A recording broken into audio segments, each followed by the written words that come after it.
واتل عليهم نبأ ابني آدم بالحق إذ قربا قربانا فتقبل من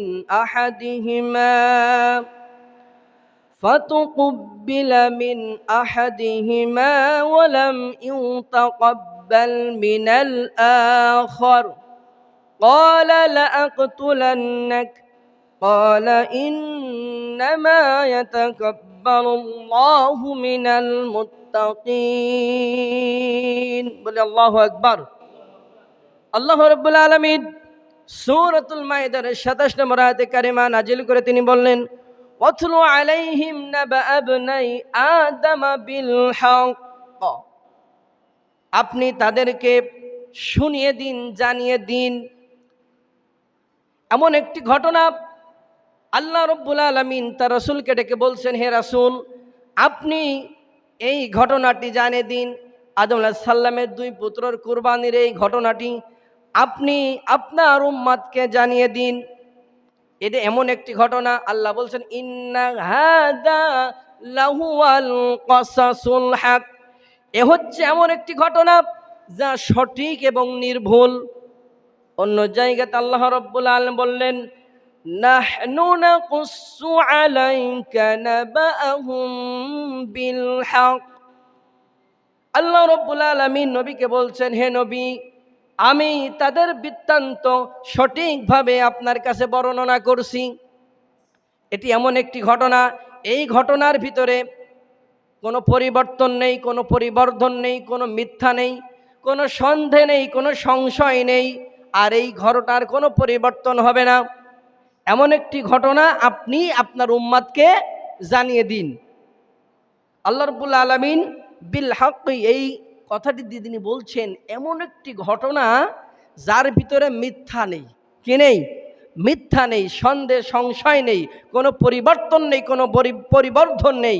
এমন একটি ঘটনা যথাযথভাবে আপনি আপনার উম্মতকে জানিয়ে দিন। কি ঘটনা? সেই ঘটনাটি হলো আদম আলাইহিস সালাম এর দুই পুত্র কুরবানি করেছিল, এই ঘটনাটি আপনি জানিয়ে দিন।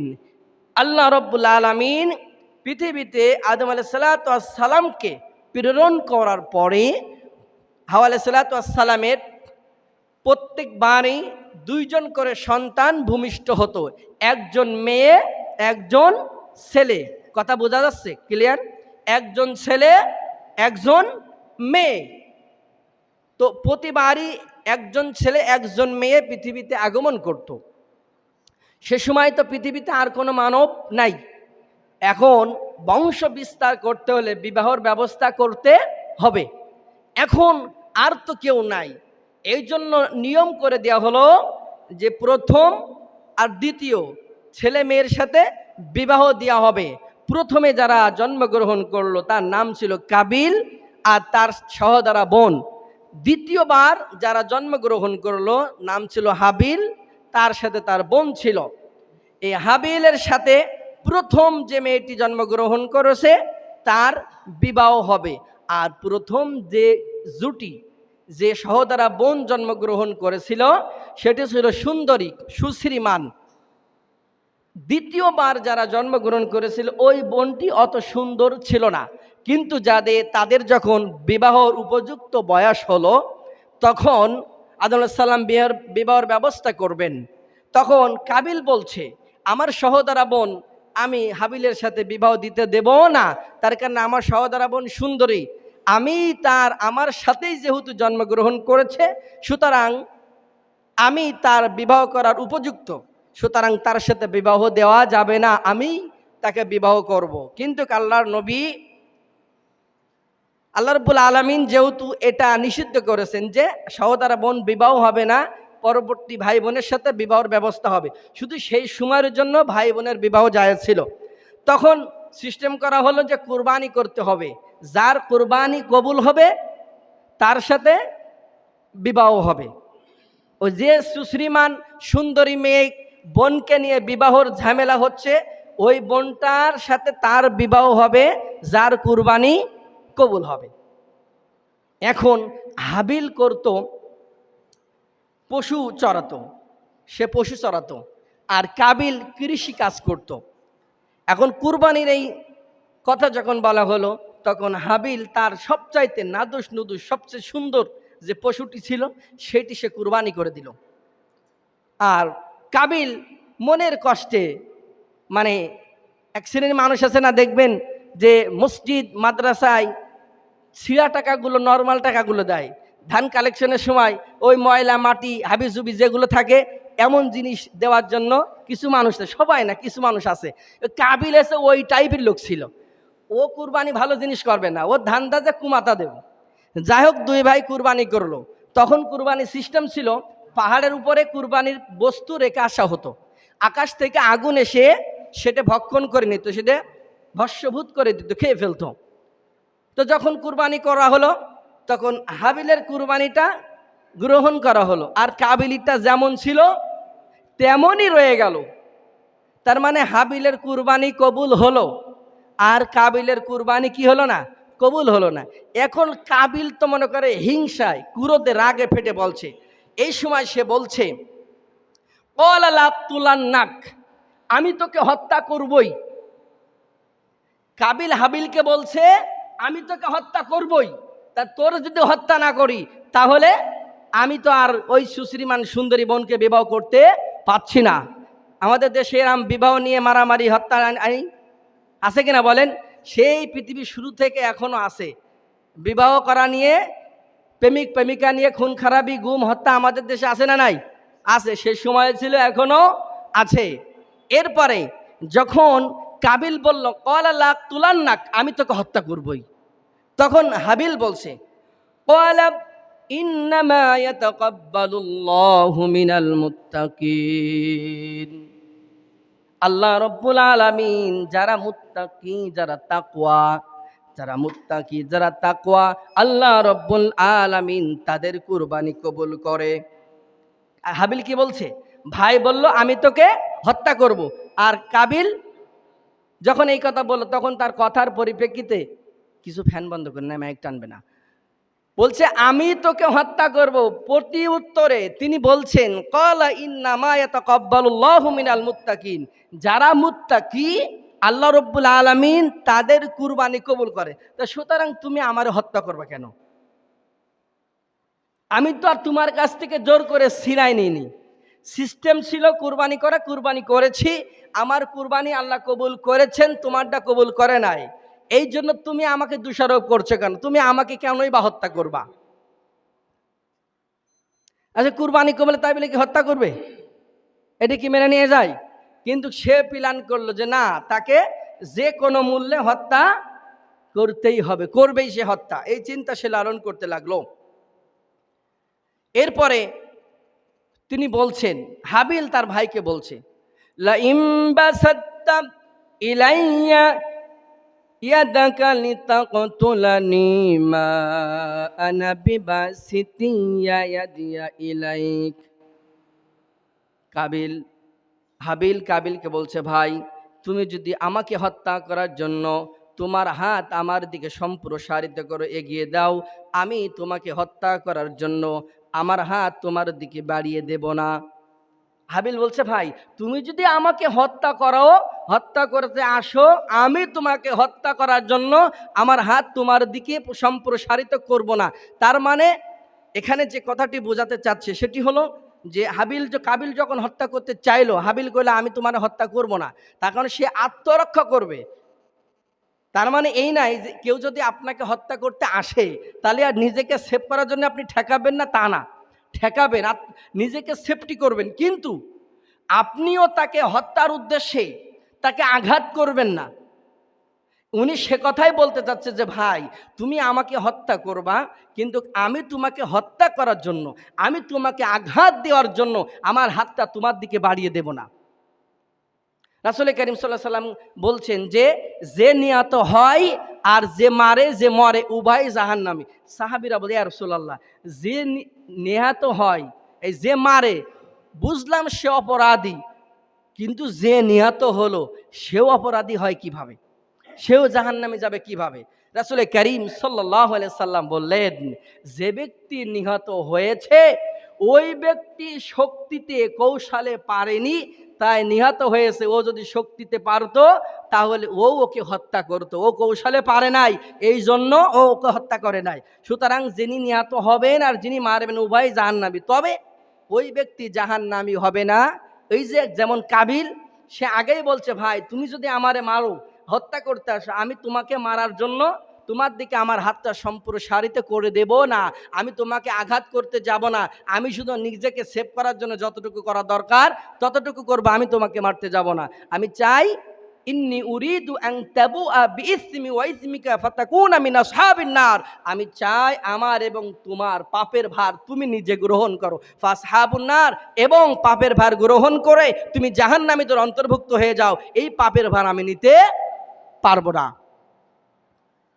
সুতরাং যে ব্যক্তি এই চিন্তা, এই নিয়তকে সামনে রেখে আঘাত করবে না, নিহত ব্যক্তি যদি এমন চিন্তা লালন করে যে না আমি তাকে মারবো না, শুধু আত্মরক্ষা করব, ওই ব্যক্তির হিসেব আলাদা।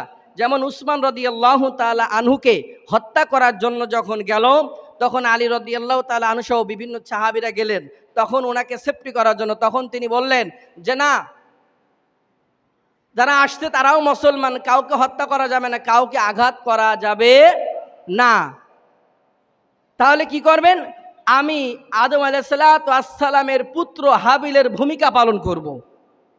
তার কারণ তুমি আমাকে সেফটি করার জন্য আরেকজন মুসলমানকে হত্যা করবা না, সেটা করা যাবে না। তুমি ধৈর্য ধারণ করবে।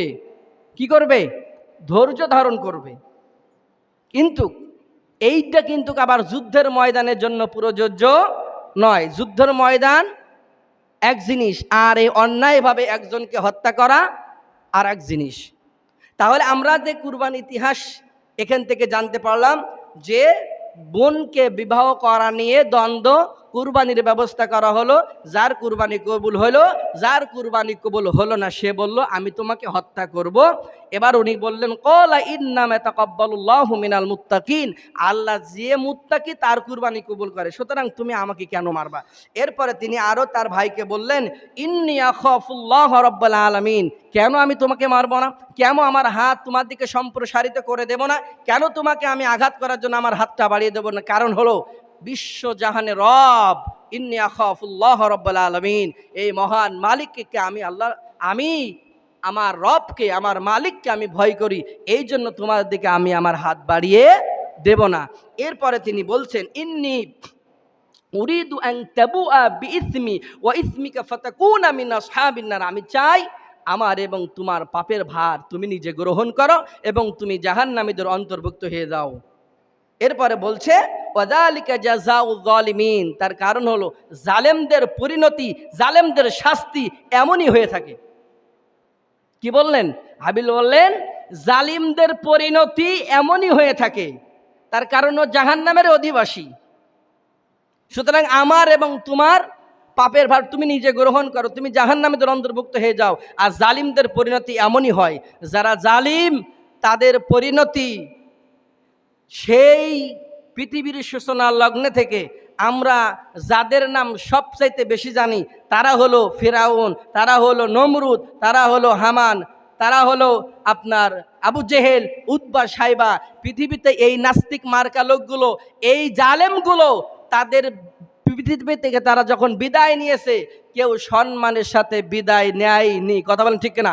সবাই লাঞ্ছিত হয়ে, অপমানিত হয়ে, গোটা পৃথিবীর কাছে তারা লাঞ্ছিত হয়ে, অপমানিত হয়ে তারা পৃথিবীর থেকে বিদায় নিয়েছে। আজও যারা মানুষের উপর জুলুম নির্যাতন করবে, এই মানুষগুলো যখন পৃথিবী থেকে বিদায় নিবে, এই মানুষগুলোরও অস্তিত্ব থাকবে না।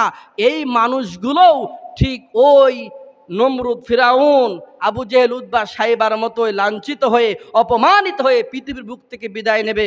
এটা হলো পৃথিবীর ইতিহাস, এটা হলো পৃথিবীর শাস্তি। পরকালের শাস্তি তো আল্লাহর কাছে আছেই। সুতরাং এর থেকে আমাদেরকে শিক্ষা নিতে হবে। যদি জালেম হই তাহলে আমাদের পরিণতি ভালো হবে?